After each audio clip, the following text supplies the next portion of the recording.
We've noticed that the less contrast there is, the more you say, oh yes, contrast is a good thing.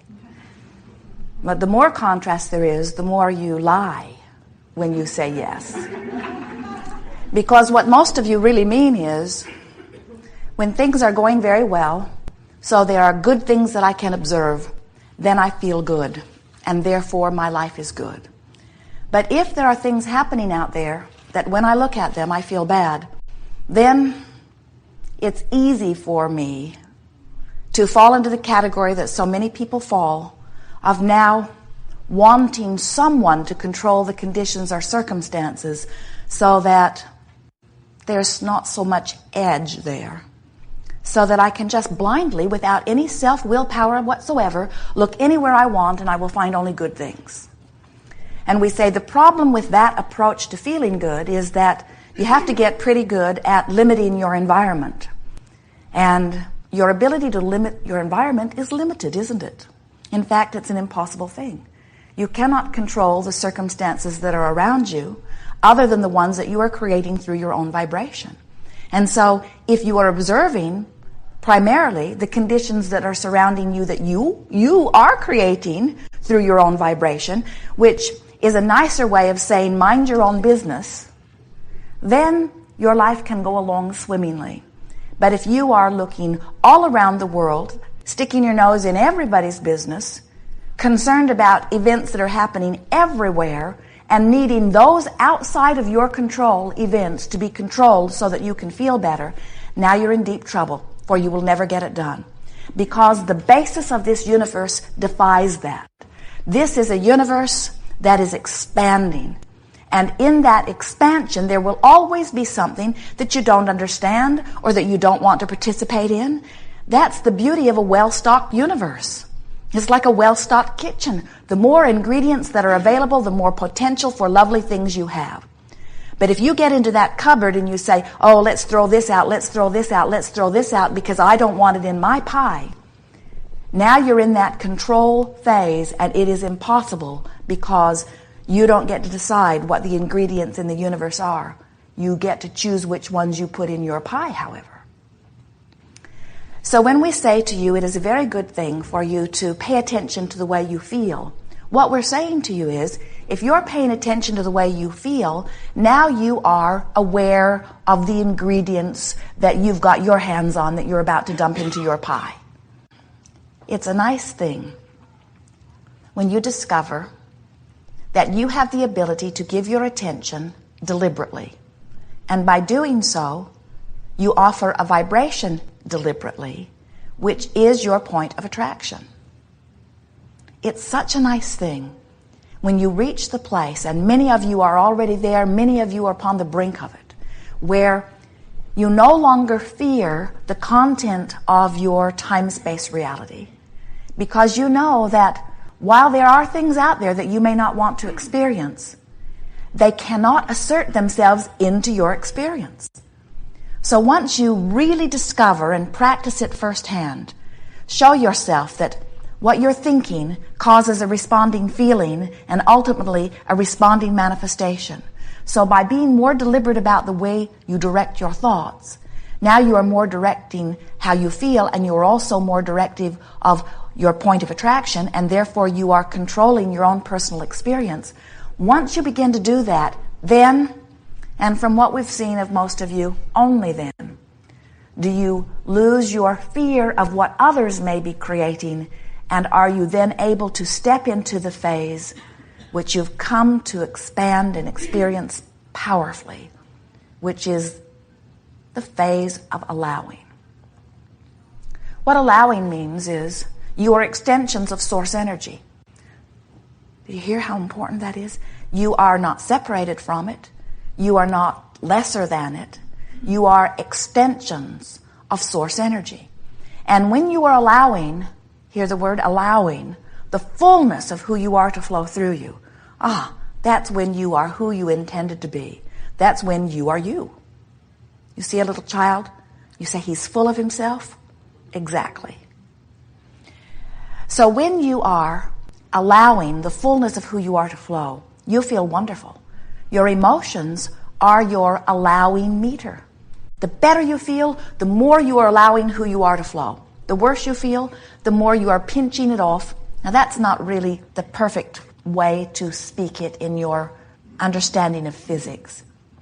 It's more like you have chosen a frequency by your attention to some subject, and by including that frequency in your vibrational mix, you have a distorted signal going on in your receiver, which is not allowing you the full reception of who you really are.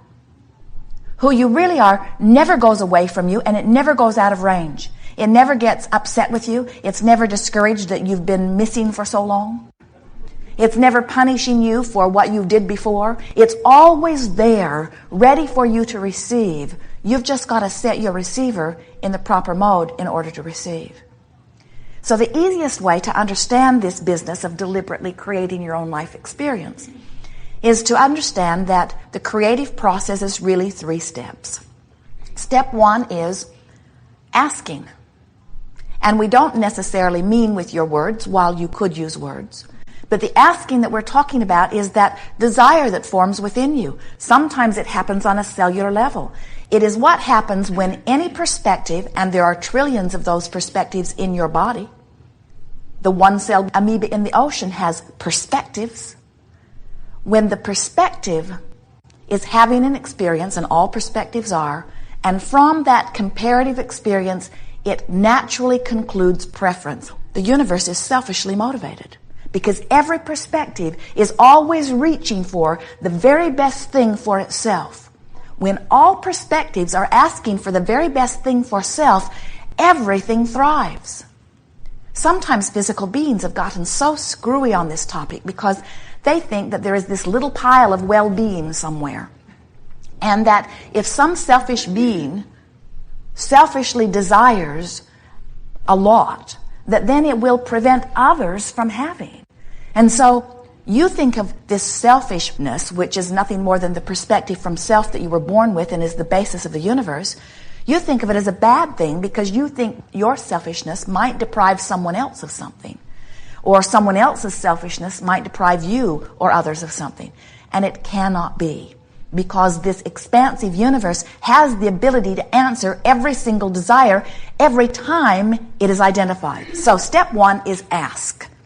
And asking happens. You can't stop it from happening, no matter how hard you try. No matter how humble and modest and depriving in nature you have trained yourself to be, you will never, ever, ever be able to stop asking. Even the cells in your body are asking. You are born to ask. Step 1, asking. Step 2 is not your work. Step 2 is where God force, source energy, whatever you want to call it, universal forces, law of attraction, source energy, answers the request. And that happens instantaneously, faster than the speed of light. So when you ask, it is answered. It is given to you. The question is, what are you doing about step 3? And step 3 is the receiving mode. In other words, if you're asking, and you are, and source energy is answering, and it is, and there is something that you've been wanting that you are not yet living, it can only be because some adjustment in step 3 is necessary. Step 3 is your letting it in mode. Step 3 is your being in the vibrational place where you let in what you're asking for. It is important for you to recognize that you get to choose. Sometimes as we watch you, we know that you get carried away with a thought. And sometimes the thought that is spoken the most often around you, that becomes the most familiar, even though when you first heard it, it did not feel right. As you allow yourself to hear it longer and longer and longer, you become less and less aware of really how uncomfortable the thought is. You have an expression for that. You say, do the uncomfortable thing long enough and it becomes comfortable. Which sounds to you like it translates out to say, do the resisting thing long enough and the resistance will go away. That's not true. You could do the resisting thing long enough that you numb yourself to the discomfort because the discomfort feels so normal that you don't notice your guidance system anymore. But you will never do an uncomfortable thing long enough to get into the receiving mode. It just cannot happen. It is vibrationally not possible. It defies the laws of the universe. We're eager to visit with you about anything that is important to you. You will notice as we are moving forward here today that sometimes someone else will ask a question that you've been mulling over even better than you might ask it. And there's an advantage when that happens, because when someone else asks your question from the hot seat, you have a better chance of being in the receiving mode. When you're in the hot seat, you're usually so wrapped up in your question that you cannot fully receive it. Sometimes you can, and sometimes, to the disapproval of others in the audience, we play together long enough that you finally click into the receiving mode. Someone said to us one day, "Abraham, I really need you to talk to so-and-so because I can't get through to them." And we said, "And you think we have magical powers to defy the laws of the universe?" In other words, if somebody's not in the receiving mode, they're not in the receiving mode. They're receiving answers to what they want all day, every day. Source energy is really responding. And so our work as teachers and your work as teachers, or our work as friends or your work as friends, our and your work as those who love others and who want to help them get into the receiving mode of what they are wanting. We are soothers. We are lovers. Because you will never demand someone back into the receiving mode. You will never scold someone into this receiving mode. The way you help someone into the receiving mode is, first and foremost, you must be there.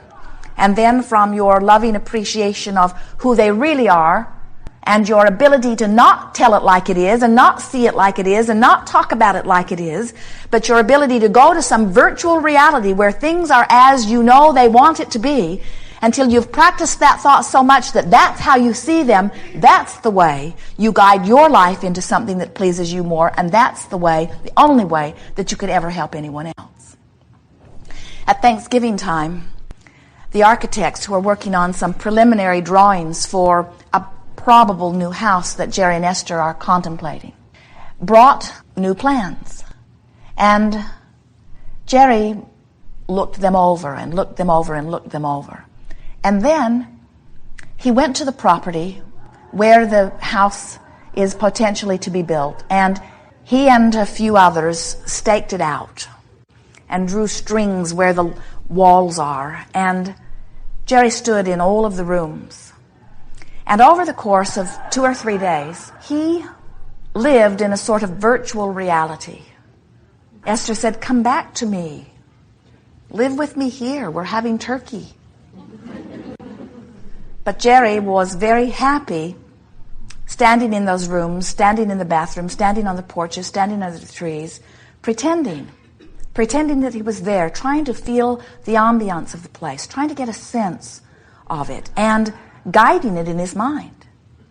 Working out bugs, walking through rooms, realizing a door was necessary here, realizing more light would be nice here, thinking about a skylight here, thinking about more space here, thinking about the way it all fit together and the way it would feel.